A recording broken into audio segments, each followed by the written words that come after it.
Hello, everyone. I am Hana Tinajura. I am an evolutionary astrologer, and in this video, I want to chat with you about the sacred feminine, the divine feminine, because I believe it's one of the greatest medicines that our world needs right now. And it is something that in many ways we have forgotten. In the midst of war and the fear we're living through, the division, the uncertainty, the polarization, conflict, there's so many things that are happening now. Many people are going through tremendous and difficult changes in their lives. And more people are searching for deeper meaning, for healing, for connection. So, what if ancient wisdom is calling us to remember a different way of being, a different way of being human?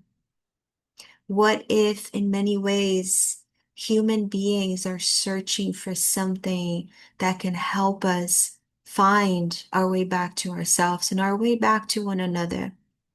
And this is where the divine feminine, the sacred feminine, enters the conversation.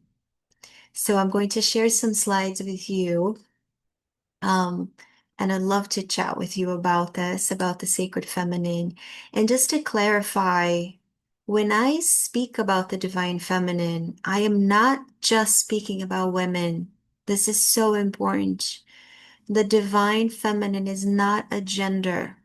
It's a quality of consciousness. It's a frequency. It's the way energy expresses itself, which means it's a way of life expressing itself. It's a way of us as part of life expressing ourselves.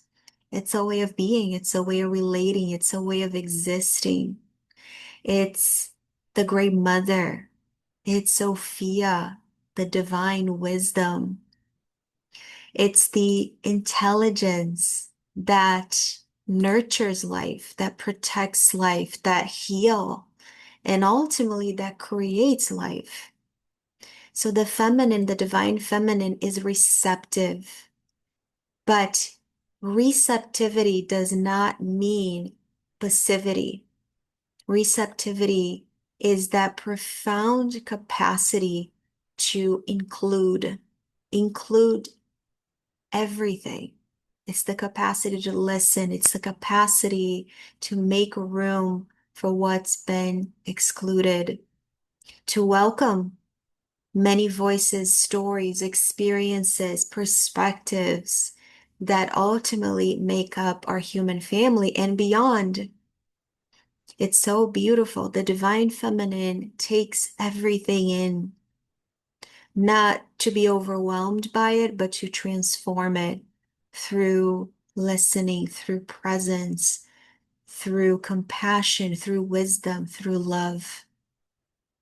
So, at the highest expression, the divine feminine is the force of love itself.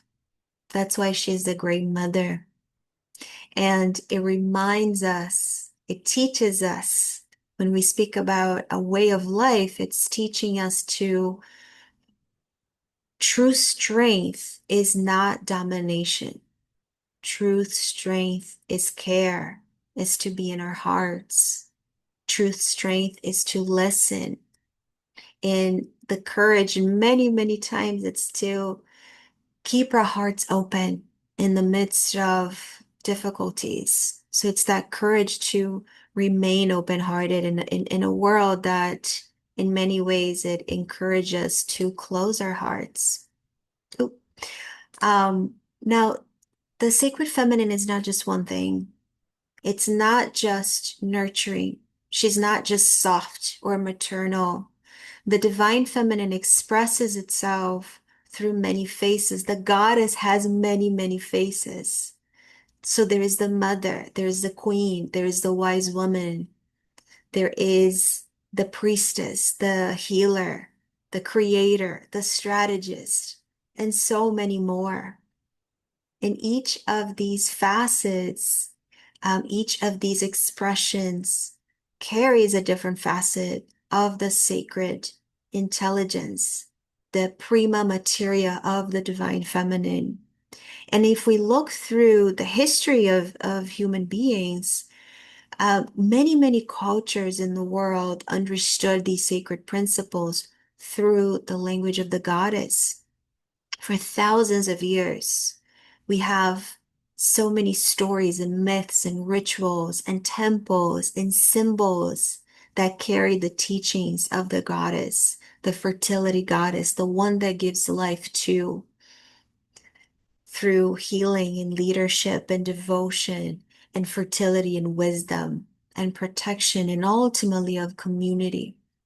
So if we go through history, there's many scholars and researchers that explore the evidence that the feminine, we once lived in a world where the feminine centered spiritual traditions existed. They really occupied a very important, invisible, and essential place in our civilization and human civilization. We can speak about the great goddess of Egypt and Mesopotamia and Greece and India, and even much, much older than that. So many countless indigenous traditions around the world recognize these sacred dimensions of the feminine wisdom. But a lot of this has been forgotten, has been suppressed, has been lost. And I truly believe we're living in a time of remembering, of returning, of restoration. Think about the word remember, remembrance. It's about bringing the members back together. And this is not a return to the past, but I believe it is a point of balance. One of the reasons why I am so passionate about the astro goddesses in astrology, I am an astrologer, and I give so much attention to these asteroid goddesses in the chart because these asteroids gives us information that goes beyond the traditional planets. They reveal these deeper and many times a lot more subtle and overlooked dimensions of the human experience. They speak about sovereignty, wisdom, devotion, motherhood. They speak about grief, leadership, depth, soul wisdom, feminine consciousness. They're so rich. Their myths, their stories, their wisdom, they're available to all of us. And a little bit of history here. When these astro goddesses were discovered, I'm speaking about Ceres, Pallas Athena, Juno, and Vesta. They were discovered around the 1800s, the beginning of the 19th century, and they were named after these ancient feminine goddesses. And something so remarkable was happening here on our planet because this is the beginning, the stirrings of women gradually beginning to claim a greater voice in our society. So the movements were starting to happen down here. You know, the suffragette movement, the women fighting and wanting to participate, to have a voice, to have a vote, to have a place on the table. They wanted to participate and have professions. They wanted their roles to go beyond the roles that were available to them, which are very much connected to the only feminine archetypes that we had in astrology before these asteroids were discovered. They were the moon, which speaks about mothering, mother, the mother, and Venus, which is all about the wife, the lover. So as these asteroids are being discovered and being named after these ancient goddesses, the heavens, our sky, were symbolically mirroring the awakening of the feminine here on planet Earth. So these asteroids reveal a different dimension of this awakening. And when we look at them together in the chart in our lives, these goddesses give us a much, much richer story of the feminine that we can find just through looking at the moon and Venus alone. They reveal essential dimensions of the feminine experience. And again, remember, this is beyond women or men. They are in every single person's chart, these archetypes exist. And they absolutely teach us a lot about womanhood. They're not just limited to women. They're speaking about the feminine consciousness itself. So it's the capacity within each and every one of us to nurture, to create, to take leadership and sovereignty, to heal, to devote ourselves to something that is sacred and gives us purpose, and to ultimately lead our lives with wisdom and alignment. So these qualities, this potential lives within each and every human being. Women carry them, men carry them as well. And perhaps one of the greatest invitations of our time that astrology is giving us is to integrate and forget it, to integrate these forgotten dimensions of ourselves. So I would love to invite you to this summer. I am teaching. I'm having this incredible opportunity to teach at Synchronicity University, this 5-week course dedicated to these asteroid goddesses. So each Friday, we will journey into one of these very, very powerful feminine archetypes, and we're going to explore both the gifts, the potentials, the wisdom, but also the wounds, because the goddess is never just one thing. She has many faces, she has many expressions, many stories, and many ways of teaching us. All classes will be recorded. There will be 5 classes total, one class happening each week, each Friday of the month, and they will be recorded. So if you cannot attend live, you will receive the full course experience and you'll be able to watch it at your own pace. And if you register before June 30th, each class is only $5. So this is such a beautiful and accessible opportunity to learn about these feminine archetypes. We're going to start with Ceres. Ceres is the great mother herself. She's the caretaker. She's the provider. She's the nourisher.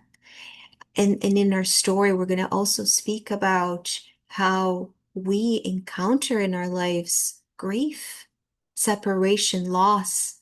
But it is part of that initiatory wisdom that emerges when we learn to love through change. Then we're going to meet Juno. Juno is the queen. Juno carries that archetype of sovereignty, commitment, dignity, sacred partnership, and the journey of reclaiming our rightful throne.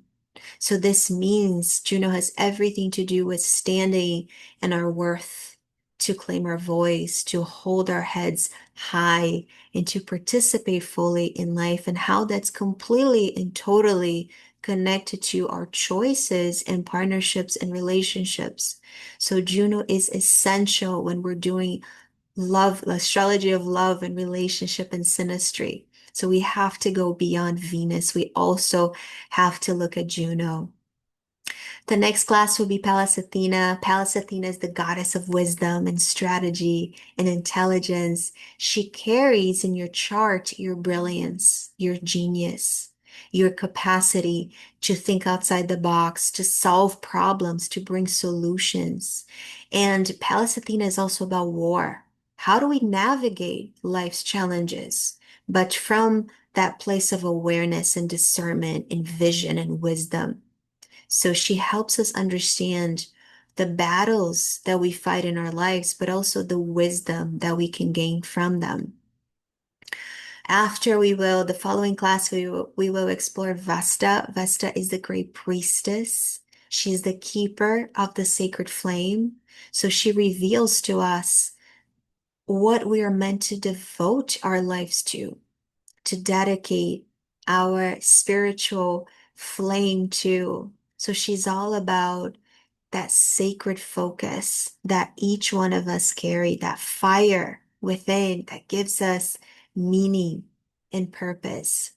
And then in our last session together, we will study Hygeia. Hygeia is the goddess of health. She was actually discovered a little later than the four previous asteroids. She was discovered in the late 1840s. And she's the goddess of health and healing and prevention. Think about her name. Hygeia comes from hygiene. So she reminds us that health is not just the absence of illness, but it's that sacred relationship with our bodies, the daily habits, our lifestyle choices, which ultimately is not just about the well-being of our bodies, but the well-being of our soul. So she is so essential in medical astrology. She can really help us not only heal, but also to how to prevent disease, how to prevent disease of the body, mind, and spirit. So together in these 5 classes, we're going to speak about how these goddesses live in your birth chart, how they express themselves in the signs and the different signs and houses, what wisdom they offer, and what wounds they're helping us to heal. So this is going to be a little bit of everything, a lot of mythology and story, a lot of astrology as well, and remembering parts of ourselves and reconnecting with this ancient wisdom that lives within each and every one of us. Understanding the history of the feminine on this planet is so essential because we're all participating in the return of the feminine in our world.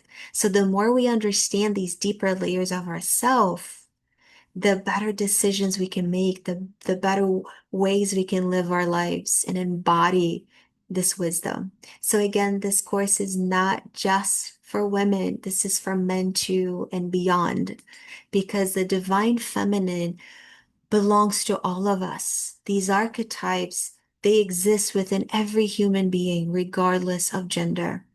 Their wisdom, their guidance, their creativity is absolutely needed by all of us.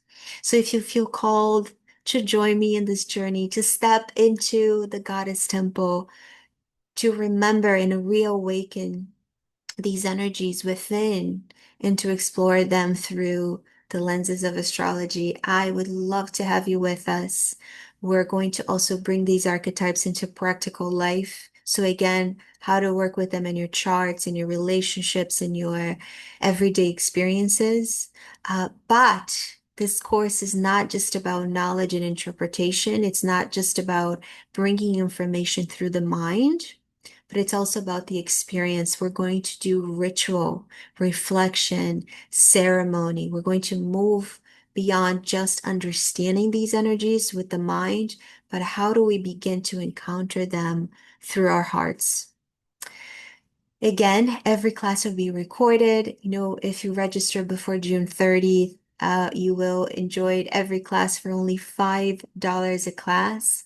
And if your heart feels called to be in this journey, I would be so honored to have you join us.